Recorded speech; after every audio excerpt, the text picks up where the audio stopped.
Welcome to the Dusty Jobs podcast from Imperial Systems. Industry knowledge to make your job easier and safer.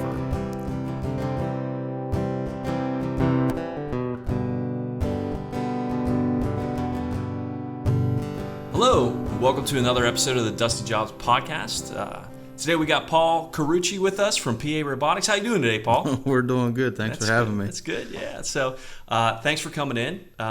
And we're just going to be talking a little bit today about robotics and automation, and a little bit. Your company's been in existence for how long now? 7 years. 7 years, but you've been in the industry for over 14. Now. Over 14 years. So you have a little bit of knowledge in this and experience. There's a little bit there. I wouldn't call myself an expert by any means, but hey, you know more than I do. I know that much. So. We really appreciate you coming in today and helping us just understand a little bit more about the robotic industry and kind of what's going on in there, maybe where it came from, where it's going. And so we were talking a little bit before this about, the first one you did was 14 years ago, huh? Yeah. So, and that was, where did that start out at? I went up to New York. It was a mower manufacturer. Mower manufacturer. It's still in production today. Nice. It's pretty neat. It's neat seeing the old machines that you know when you have your first one that's still out there. I wasn't my company at that point, but it was still neat. That was the first one I had built, first one I had installed, programmed, trained, taught the guys, and the original guy's still there. So the same guy still running it. He's over the department, but he's still there and plays with it every day. So. I'm sure that has a little bit of the reason why it's still going too. You know, if you get somebody sure. in there for a while and they take care of it. So. Yeah. But so move us forward from there. So that was your first robot, and then you were working with a company, and you did that for till 2013. They closed their doors. Uh-huh. They didn't think they could. They weren't doing what they wanted to in the industry. They were expecting it to grow exponentially faster than they were, and they just decided to get out. And I wasn't ready. You weren't ready. I liked what I was doing, so it was a trying time. It was a decision to make, to jump 2 feet into it, but. My wife was behind me, and that's always helpful. It's very helpful. So we jumped into it, and it took about a year to get going. To get people to realize that you can do what you used to do, without all the infrastructure behind you. Right. But my biggest customer today was they bought the first machine off of me, and when they come in on their floor, he took me to the side. He said, just wanted to let you know. He said, I'm impressed. He said, when you're on your own, he said, it's a little bit different than what you had before. He said, but I actually like this way better than what you guys had before. So it was a super booster for me to get going. Well, I'd imagine too, whenever you're all on your own and you're able to make the calls, you can kind of do it the way you want to do it. Everything I wanted to change that they wouldn't allow me to change changed right now. There you go. You got a little more maneuverability, more flexibility on your. You got to listen to the customer. The customer drives everything. If you're not willing to listen to what they didn't like about your system, you might as well not be continuing, because eventually you're going to go out the door. That's right. That's how it goes. Customers motivate and drive a lot of things. That's right. They pay your paychecks, right? They do. So when we're talking about customers, so when we start to think about a robotic system, when you're looking at that, I mean, we might have some people out there listening now that are starting to think about getting a system. How do you help walk a customer through qualifying whether they need a system, whether they don't? What are the things you look for whenever you go into a company and maybe they give you a call? Hey, Paul, can you come on down here and look at this? I think we need a system. Yeah. What are some questions you'd fire out there for someone who's looking at a system? What makes sense? What doesn't make sense? Stuff like that. Well, we look at production volumes. Are you making big batch runs, small batch runs of parts? What's your, do you make 50 this part of a year? Do you make 100 parts a year? Are you a lean manufacturer and you do small batch runs but all year long? Do you do big long batch runs? How big are your parts? How much welding time are we looking at per part? We want to make sure the return on investment covers everything and we're not missing anything. Okay. So I get you. Okay, so let's pretend I'm a customer right now. Okay, and I'm looking at you and I think that I'm making a lot of parts. Yeah. What would you define a lot of parts as? When you're saying a big batch run as a small batch run. Do you have enough parts to keep a machine busy for 40 hours a week? 40 hours a week. If you're not keeping it busy 40 hours a week, it's tough to make that jump, because if you're going to run it 20 hours, your ROI is twice as long. Yeah. That's certainly, companies do single shift versus 3-shift too. So, but you definitely got to keep it busy. So if a man's doing the job, or you got 3 to 5 people doing something, a robot's going to do 3 to 5 times what a single person will do. So if you take your basic welder and he's putting out parts, the robot's going to do it, 3 to 5 times as many. 3 to 5 times. That's your kind of. Yes, because now you got where a single man loads everything up and welds the parts into a fixture and pulls it out. Right. So now you got one person loading the fixture while the robot's running. He's loading the other fixture. Right. So I'll play a little devil's advocate here. Right. So why if I still got a guy standing there, why do I want the robot? Why wouldn't I just have that guy doing the welding? Because you don't necessarily need your welder level ready guy to run the machine. Gotcha. So you have a programmer for the robot. So you're creating a higher level job at always creating a higher level job anytime you bring a robot in. Somebody has to program it and make sure it's doing what it's supposed to do. And you can have more of an operator level guy run the machine. Oh, okay. So you can keep your welder for welding. Yeah, I got you. On those custom jobs, those one-off pieces. Yes. And then you can let this thing run and do the mundane tasks that maybe sometimes guys get a little bored doing. Mm-hmm. Their work might not be as accurate because it's not engaging enough. Yeah. Things like that. That's what you're saying. So. Yeah, a normal welder will get bored if he does the same thing all day, every day. I can imagine. Now, not everybody. There's people that love that work. Right. They're far and few between compared to the person that wants to do the harder level stuff. Yeah, just so if you're just running the same line all day long for 8 to 10 hour shift, I can imagine that would be I wouldn't like that job. Getting hard to pay attention to running that same line, right? So what's the industries you see the most kind of commonplace when you are going into it, or we got some people out there maybe thinking, well, would this work in my industry? What's some go-tos and something you just always would say no to? Anytime, we do a lot of welding applications, so there's not really, you can use a robot for just about any task you want. We focus more in the welding arena. Production's a big thing. Do you have, the industry doesn't matter necessarily. If you got parts that need welded together, you can look at robots. Do you have productions to justify the robot? That's one of the bigger things.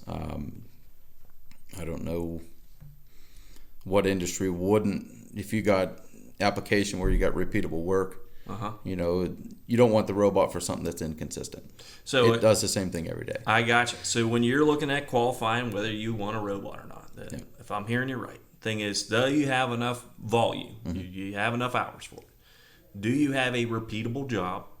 And do you have kind of the facility for it, I guess is the way to say it. That'd probably be the 3 qualifying factors, right? Yeah. And do you plan to grow? Because, the biggest reason people bring robots in, too, is production cost. If you can ramp your production up with the same amount of manpower, everybody thinks, we're replacing jobs. It's not. Gotcha. What you're doing is you're creating more throughput through the facility. Now it takes more people to keep the back end and both ends, beginning before it, you're creating more parts to bring in, and you're putting more parts out. It grows a company. I've never seen a company lose manpower because they brought a robot in. They always grew. Right. Well, and I think about our own facility here. We got our guys who are welding, and then we have our guys who are building things, putting them together. They're an assembly team. So I would imagine if we're able to kind of get a couple things through the weld section faster, that means you need more guys in the production to build it faster, and it kind of just speeds everything up. And I would imagine it kind of helps with the accuracy of things too. Imagine that's a big draw to it also, right? Yeah, you got to have good parts in to get good parts out though. Yeah. That's a lot of people think they can just throw it at a robot and it's going to be magic and come out great. If you give it junk, you can't expect miracles. Now robots, with touch sensing, we can cover a few variables. Seam tracking, different things. Now, when you say touch sensing, what's that mean? I'm a rookie to this, so I'm learning. So touch sensing. So say you have a part that's fairly close, but it may vary an 1/8 inch. Okay. So your weld seam is going to be off an 1/8 inch. That's way outside of tolerable levels of movement. So what you can do is physically touch the part, find out where it's at, and relocate your weld equipment. The robot's doing that. Yeah. It's touching it. It can read where the finding the offset. Nice. So. Well, that's very helpful. Yes. I'd imagine. seam tracking's, you got to have a good start point for seam tracking. It can actually, during a fillet weld, you can actually track a seam if the seam is moving during the weld process. Really? Yeah, but you got to have a good start point for seam tracking. So as long as you got a good point to start on, yeah, they can figure it out from there. Yes. Huh. Well, I mean, it's programmed. Right. But if it varies slightly during the weld process, it'll track and follow it. Nice. So, well, I didn't know it could do any of that stuff. That's great. There's a lot of little things out there. So I'm trying to. What's the most difficult application you've had to deal with when you've been into this? So have you ever had one that's just been a line where you're like, man, this has been a challenge, but it really worked out well in the end? I stumped you. I didn't even stump you, but that's. When you get big odd parts, person absolutely must automate their big stuff. That's the biggest challenges, but it's also the biggest reward at the end of it. When you get something that has a lot of variables, and you go through and work out all the bugs. Tooling is a big part of robots. Okay. Good tooling allows you to handle a lot of things. Yeah. But you got to know where your zero base points are, what a fixed versus the variable end of a part. So the bigger the part, there's more places where you got to start, more places where you got to end, more angles to account for, more variables, and that starts to become the challenge when you get into big stuff. Yeah. But man, little stuff that just slips knock into it out of the park. Just zip, zip, zip, zip, zip. Yeah. Put it right through there. So. Well, what we do a lot in welding here too. You know what I mean, Yeah. and we've come up with some stuff. And we're trying to help out with the robotics industry, and that's how we kind of developed our relationship with you. Mm-hmm. So that's where we're at. That future of our company is trying to move that way and help out with robotics. Where do you see the future of robotics going? Where do you think you might see more of it coming in? It's only going to grow. I mean, it's harder and harder to find people to fill the welding positions. I think in the United States we're going to be bringing a whole lot more back. With the COVID, everything that happened kind of pulled things back. Getting parts and stuff from overseas was tough. So I think you're going to see a lot of things grow within the U.S. And I guess I lost track of where we were. Well, yeah, no, but I get what you're saying. We're already kind of a little bit in a trade slump at that point where unfortunately for years a lot of people were trying to. They didn't look at welding or those types of jobs as an actual viable option. Mm-hmm. They might have been our culture and society pushed them away from that. But so we got a little bit of a gap in that, and we're gonna probably have to find a way to fill that quicker because of the COVID and because of other things. People bringing things back to America, and if you're not a certified, qualified welder, well. Maybe you could still help run the robot, is what I'm hearing you say, right? Absolutely. We can still start bringing American jobs in, get people employed, especially in a time like this where, there's a lot of people shifting jobs and looking for new employment opportunities that, learning how to run a robot or supervise a robot might be a better option than learning how to weld. It's a definite. I mean, obviously, my best team so when I sell a brand new system, I recommend from the company, I need two guys or two people. I prefer a welder and I prefer an engineer level guy, a guy that's really got person that's got a good head and their shoulders for the computer side of the. Gotcha. Those seem to make the best team, because the computer level guy might have CAD background, whatever, for fixture and tooling, but the welder guy, you can't get away from working with welders without a welder. Yeah. For the industry that I focus in. Right. So that's been my best team going forward is those two people. Right. And they need to work well together. But that's outside of that, you don't need the person running a machine doesn't need that. So you got two people on your team that understand those two traits. Yes. You kind of need a computer person. You need someone who actually knows what a good weld's supposed to look like, good weld's supposed to be like. If you got those two helping out, you can put someone on one of these machines and it could be, maybe I could even run one. I don't know. It might be. Anybody can learn to run it. If anybody can do it, then I could probably do it. That's encouraging. If this doesn't work out for me, maybe I can go run it. Maybe you can hook me up with a robot job somewhere. I don't think we'll do that. Nothing against you. I don't think you're ever going to go down.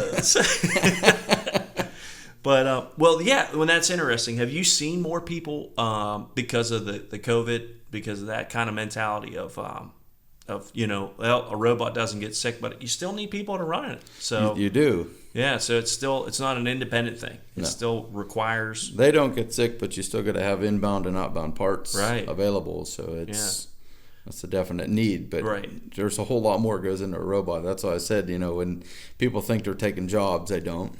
Yeah. They increase jobs generally. There's automation out there that does take jobs away, but a robot is. It takes a certain job away, the actual welding aspect of it, but it creates more jobs on both ends of it. So it never goes away. Yeah. So if you're thinking about buying a robot out there and thinking, man, I can get rid of a couple people, that's not going to be the case. Not generally. So that's one aspect of it. We're seeing more things go towards automation. Do you see anything else? Any big innovations coming out? Anything that you think, man, this could really be a change point I've been watching into the plasma welding industry. Uh-huh. That's something that's new and coming up. It's not super new, but it's definitely developing. It's similar to a TIG application. Yeah. Which you don't generally see a lot in the robotics industry and TIG. They're out there and they're getting more prevalent. It's the process is clean. Plasma's cleaner. Yeah. Or as cleaner to cleaner, and it's a little bit faster and can do a little bit different things with it. So it's helping create a little bit of a cleaner environment, a little bit of safer parts. Clean up after parts. TIG is one of your cleanest processes, and plasma's fallen into that, but you can do it fast, a little bit faster, and you can do thicker parts with it. So you can pick up your production time, and you can do a little bit of a heavier part. Yeah, getting penetration is the big thing. So if you can get deeper penetration on your welds in a little bit faster process, you'll never compete with MIG on speed, but the quality of weld is cleaner than MIG. Yeah. So it's got its strengths where it needs to have them. Yeah. Yep. Well, Paul, I don't know if there's anything else you'd want to give out there to anybody who's listening when you're thinking about robotics. You know what I mean? Is there anything else we should consider whenever you're doing that? If you're considering robots, don't just look at the cheapest price. I get a lot of guys that, well, I can get this one cheaper. Well, what are you getting for it? At the end of the day, your integrator is your key to success. Yeah. We're a small integrator, but my focus in business is the customer. Gotcha. So at the end of the day, if my customer's down, I got a problem. Right. So a lot of the bigger manufacturers out there, bigger integrators, they don't focus, I don't think, nearly as well as I do on keeping the customer happy and pushing that end of the business, the service end of the business. And, a happy customer for me gets me a lot farther down the road than just selling a machine. Nobody likes getting that phone call when someone's upset and you got to answer the phone. We answer the phone 24/7. It's you get me. I'm the owner of the business. You get me on the phone. Someday I hope that I can push some of that off. Yeah. But when you have a down machine, it's my focus. Right. If my guys can't do it, whatever it is, we're going to take care and get you going. That's. Well, I'm going to ask you. Now you said that. Now you gave me another question here. What are some things you kind of want to stay away from whenever you're looking at a machine? What are some aspects? Obviously price is going to give you a higher end machine, but when you're looking at it, I don't know. I don't know if I look at this and this makes a better robot than that robot. Are you looking at your systems integration package, your software? What are the things that really help set apart a top dollar machine from a bottom dollar machine, let's say? There's obviously safety, and safety is a big thing. Yeah. Are you following the current codes? Yeah. Are you making sure that you're preventing everything possible? Right. From a person getting hurt. Yeah. We're always looking at, how can we make the machine safer? Right. There's people always look for ways to defeat the safety. Yeah. Yes. You're always at that challenge of how can you make it safer for long term. Yeah. Yeah. There's companies out there that they follow the absolute bare minimum, and to keep it cheap, that's not necessarily your best bet, though. Right. Yeah. So that's not good if someone's getting hurt or their health's at risk. Yeah. And that's one of the things that we focus on a lot around here. The health and safety of that's our mission statement here. And it sounds like you guys have a very similar mentality when you go into it. You want to make sure that the application's right for the person. You want to make sure it's a safe application, and you're keeping the customer and the guy who's running that thing in mind. Yeah. And I think that's what we're all on that same and common goal around here, that we're all trying to make sure it's a healthy, safe environment for those employees and for the people who are running that. Because at the end of the day, we want them all to go home to their families, and we want them all to be safe and be able to come back and enjoy working the next day. Well, Paul, thanks so much. If anybody wants to get a hold of you, what's the best way to do that? You can catch me on my website's the best way. That gets straight in. That's PARobotics.com? PA-robotics.com. There you go. Okay. And my phone number's on there. If somebody wants to talk to me direct, my phone number's right on there. There you go. And then if you can't find any of that, just give us a call here at Imperial. We'll turn you over to Paul. So, hey, thanks for coming on. Really appreciate your time. Thanks for giving us a minute. And thanks again for joining us. And hope listen to us next time. Thanks. Thanks for listening to the Dusty Jobs podcast. Breathe better, work safer.